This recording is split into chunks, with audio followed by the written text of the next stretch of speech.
Bago tayo magsimula, huwag kalimutang mag-like at share. Kung nagustuhan ninyo, mag-comment sa ibaba. Maraming salamat, let's go, ituloy na natin ang kwento. Sa puntong ito, makikita ang God Envoy na tumatawa ng nakakaloko, tila isang Diyos na nagbabalot ng sarili sa halakhak ng kapahamakan, habang inihahanda ang kanyang nakamamatay na atake, masigla niyang winika, puno ng paghamak at pagyayabang, Ye Junlin, sa mundong ito, ako ang heavenly daw. Dagdag pa niya, na para bang nagbabadya ng wakas, bumagsak ang heavenly daw, at kasabay nito'y maglalaho ang buong mundo. Ngayon, ipapakita ko sa iyo ang tunay na kawakasan ng lahat ng bagay.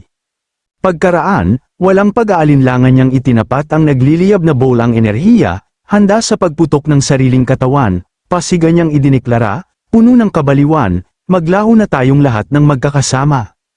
At habang dumadaloy ang dugo sa kanyang mukha, mariin pa niyang idinagdag, bawat salita'y parang sumpa.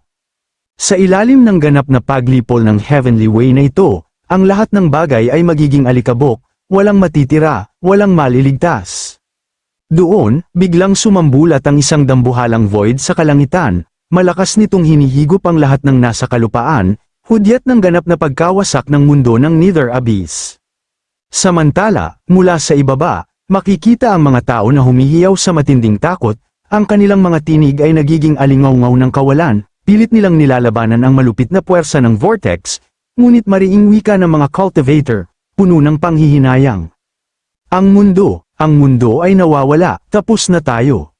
Sa panig naman ni King Dangyo, napaluhod siya sa lupa, nilamon ng matinding takot at pag-aalala, bakas sa kanyang mukha ang bigat ng damdamin, habang nanginginig ang kanyang tinig sa pag-usal ng huling panaghoy. Abyss, aking tinubo ang lupa, tapos na ang lahat. Sa parehong sandali, makikita si Elder Li na nanginginig sa takot, halos mabasag ang kanyang tinig nang magtanong kay Wan Changwei. Sect Master, ano ang dapat nating gawin? Galit na sagot naman ni Wan Changwei, puno ng puot at paninisi. Ako ang tinatanong mo, sino pa ang dapat kong tanungin? Ikaw ang nag-udyok sa akin noon na sumali sa Underworld Clan, at ngayon tingnan mo ang sinapit natin.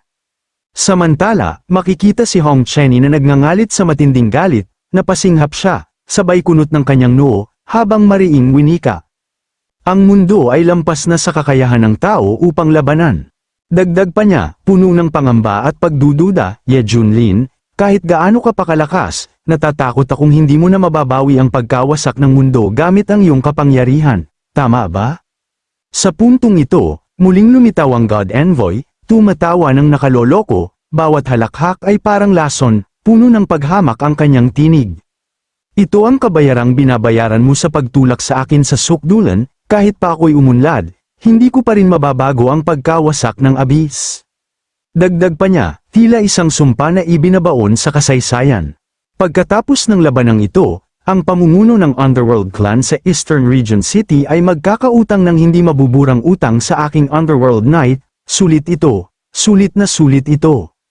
Nang marinig ang mga katagang yon, ngumisi lamang si Ye Junlin, bakas sa kanyang mukha ang matinding kumpiyansa.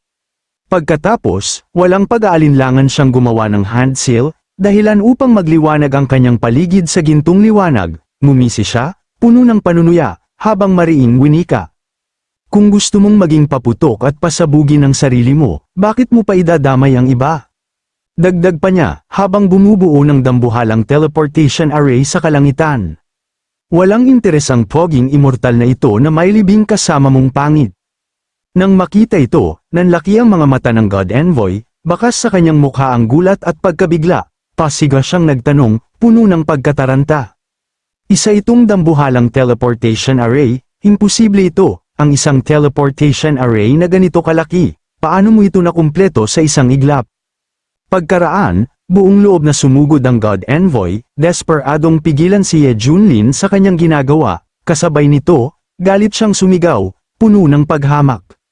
Hindi, walang sino mang pwedeng makaalis dito. Ngunit mabilis na ikinumpas ni Ye Junlin ang kanyang kamay, sabay pa kawala ng kanyang nakamamatay na atake, bakas sa kanyang mukha ang matinding kumpiyansa habang mariing winika. Manatili ka na lang riyan, at sa isang iglap, tumama ang kanyang atake sa papasugod na God Envoy, nagdulot ito ng malakas na pagsabog sa kalangitan, dahilan upang mapatila po ng God Envoy, malakas siyang bumagsak sa lupa, nag-iwan ng dambuhalang hukay at nagngangalit na pagsabog sa kanyang kinabagsakan. Sa puntong ito, makikita si Ye Junlin na nakatayo sa kalangitan na warrior, isang Diyos na bumababa sa mundo. Marahan niyang iniunat ang kanyang kamay paitaas, at sa isang iglap, agaran niyang inaktiba ang dambuhalang teleportation array. Kasabay nito, puno ng panunuya ang kanyang tinig habang winika sa God Envoy at mga kasama nito. Bye-bye na, aalis na kami, mag-enjoy na lang kayo sa pagkawasak ng mabahong mundo ninyo. Samantala, mula sa ibaba, agad na lumipad si Wan Changwei patungo kay Ye Junlin, desperado upang mailigtas ang sariling buhay. Pagmamakaawa niyang sinabi, halos mabasag ang kanyang tinig. Immortal Ye, sa totoo lang, ako ay isang undercover agent, lahat ng sinabi ko kanina ay palabas lamang, kapanalig rin ako ng mga cultivator ng Eastern Region. Ngunit bago pa siya makalapit, mabilis na ikinumpas ni Ye Junlin ang kanyang kamay, dahilan upang malakas siyang tumilapon pabalik sa lupa. Kasabay nito, puno ng panunuya ang kanyang tinig. Sino ka ba? Hindi tayo magkakilala, baliw. Pagkatapos, ngumisi siya ng may pilyong ekspresyon, sabay sambit sa mga cultivator sa kanyang likod bago pa sila makaalis sa Netherworld. Kita nyo, ito ang tinatawag nilang kapit sa paa ng Buddha bago mamatay. At sa isang iglap, tuluyang nag-aktiba ang dambuhalang formation array, nagdulot ng nakakasilaw na gintong liwanag sa kalangitan. Napakunot ang noo ni Wan Changwei, galit na sumisigaw. Ye Junlin, hindi ka mamamatay ng maayos, sa puntong ito, makikita ang God Envoy na nakahandusay sa lupa, duguan, lupaypay, at wala ng lakas upang makatayo, habang namimilipit sa kanyang pinsala, mariin niyang winika. Ganap at lubos ang aking pagkatalo, kahit pa ikaw ay isang henyo ng Nether Race, o isang master ng Heavenly Dao, sa huli, isa ka lang palakang nasa balon, isang biro. Dagdag pa niya, habang seryosong nakatitig sa kalangitan. Ye Junlin, sino ka ba talaga? At doon, sumambulat ang gintong nakakasilaw na liwanag mula sa teleportation array ni Ye Junlin. Sa gilid nito, makikita ang pagtipon-tipon ng masamang enerhiya, nagbabadya ng void na unti-unting sumisira sa Nether Abyss. Nanginginig sa matinding sakit ang God Envoy, bakas sa kanyang mukha ang bigat at puot ng damdamin. Mariin niyang winika, puno ng hinanakit. Kinamumuhian ko ito, kinamumuhian ko na hindi ko masaksihan sa sarili kong mga mata ang watawat ng Underworld clan na itinatanim sa buong Eastern Region, mas kinamumuhian ko pa na ako ay naging tuntungan mo upang sumikat ka sa buong mundo. Dagdag pa niya, bago tuluyang malagutan ng hininga. Ye Junlin, tiyak na susunugin ng Netherfire ang iyong landas, ang aking angkan, ay maghihintay sa iyo sa dulo ng Yellow Springs.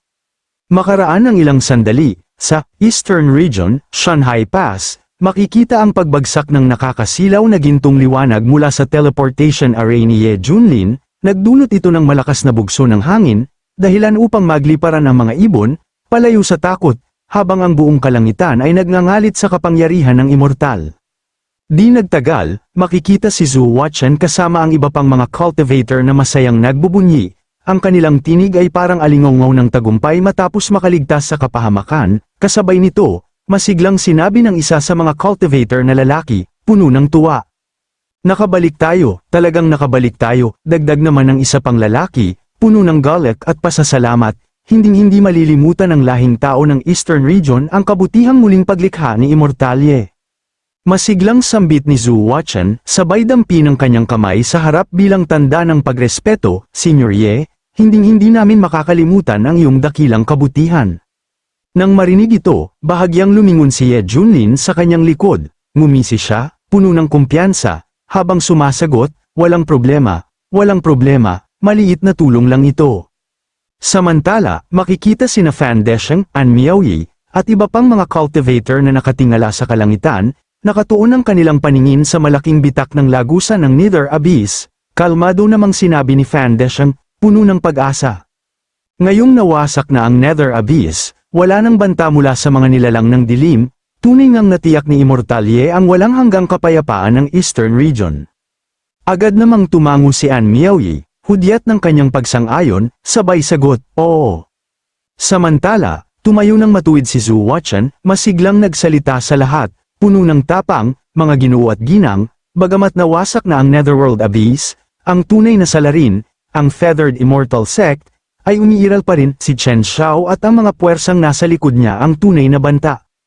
Nang marinig ito, marahang napahimas ng balbas si Fan Desheng, sabay pabulong na nagsabi, kaya pala tila ang masakar ni Chen Xiao sa mga klan ng Nether Abyss bilang commander ng pinagsanib na hukbo ay palabas lamang, at sa pagkakataong ito siya ay iniwan bilang tagapangalaga sa likuran.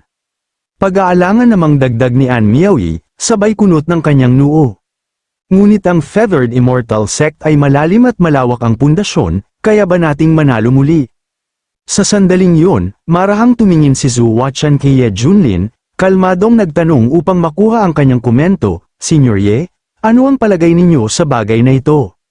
Ngunit bago pa siya makasagot, biglang umalingaw-ngaw ang tunog ng system, masiglang inanunsyo.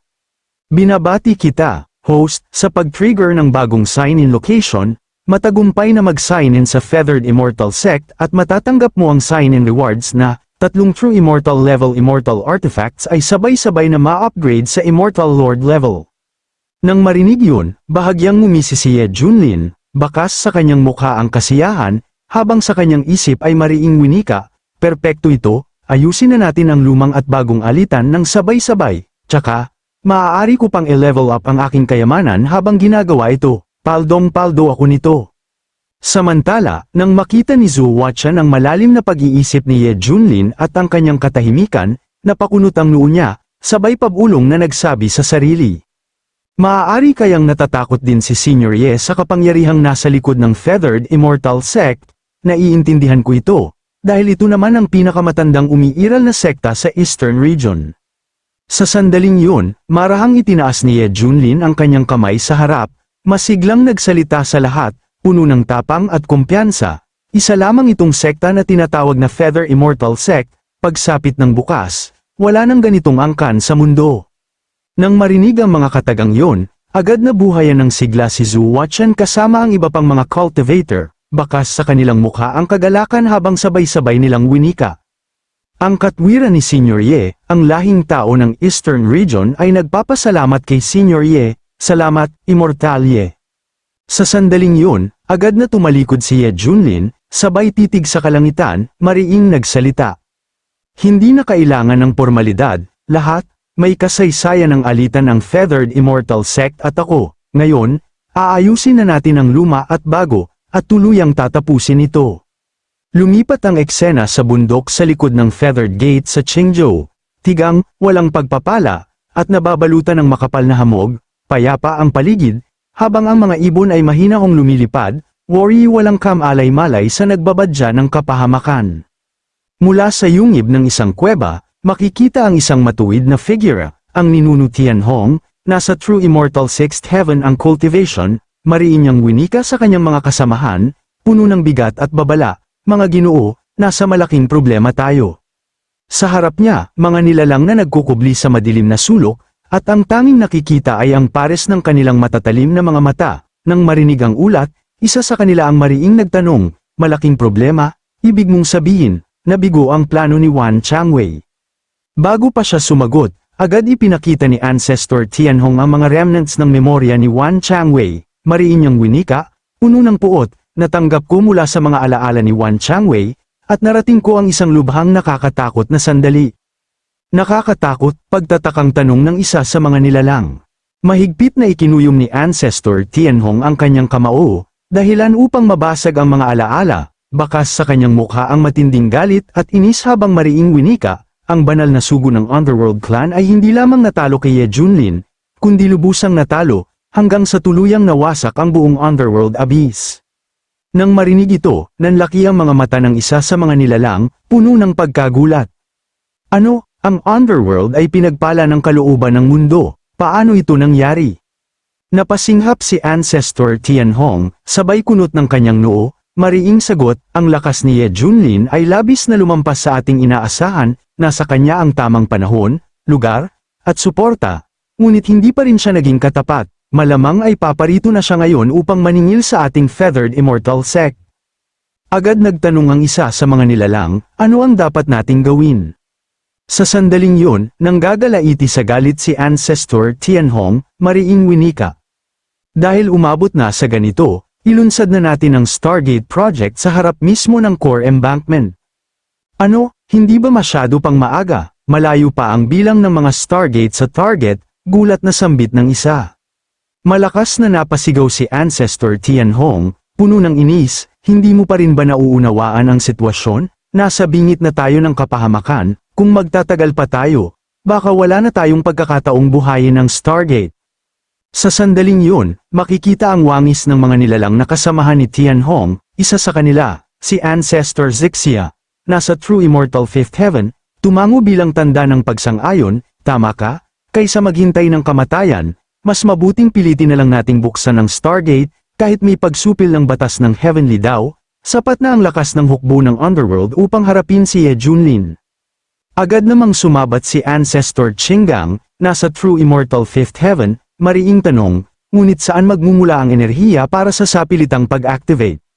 Ngumisi ng nakakaloko si Ancestor Tianhong, tila ba may masamang plano, bahagya siyang tumingala, malamig na winika, panahon na para gamitin ang pyesa na matagal na nating pinalaki, dagdag pa niya, habang makikita si Chen Xiao na taimtim sa kanyang pagninilay, gamitin natin ang kanyang buhay kapalit ng hinaharap ng Feathered Immortal Sect.